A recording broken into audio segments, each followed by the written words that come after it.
Nous sommes en août 2025 à Auckland, en Nouvelle-Zélande. Te Aniana Bopomana, 25 ans, séjourne au Sky City Hotel au pied de la célèbre Sky Tower.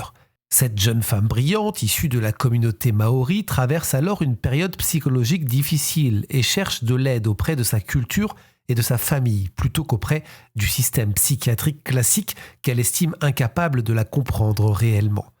Dans la nuit du 20 au 21 août, à 5h06 du matin, les caméras de l'hôtel la filment quittant seule l'établissement, avec un pull blanc, un pantalon clair et des chaussures blanches. Elle semble marcher vite, presque pressée. Quelques minutes plus tard, une autre caméra la capte à l'angle de Victoria Street West, près d'un restaurant appelé Seven Poke. Il est exactement 5h16, ce seront les dernières images connues de Te Pomana en vie. Et ce qui glace les enquêteurs, c'est qu'après cet instant, plus aucune caméra ne la retrouve, alors qu'elle se trouve pourtant dans l'un des secteurs les plus filmés du pays. Sa famille comprend immédiatement que quelque chose ne va pas. Sa mère quitte Dunedin pour Auckland. Elle organise des recherches, imprime des affiches et accuse publiquement les autorités de ne pas avoir récupéré suffisamment d'images de vidéosurveillance. Pendant plus de 3 mois, aucune trace de Te Pomana n'est retrouvée.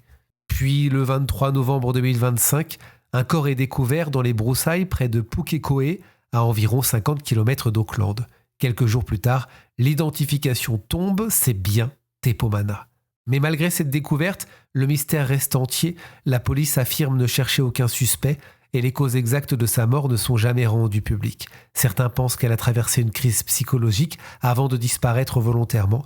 D'autres soupçonnent une mauvaise rencontre après sa dernière apparition filmée.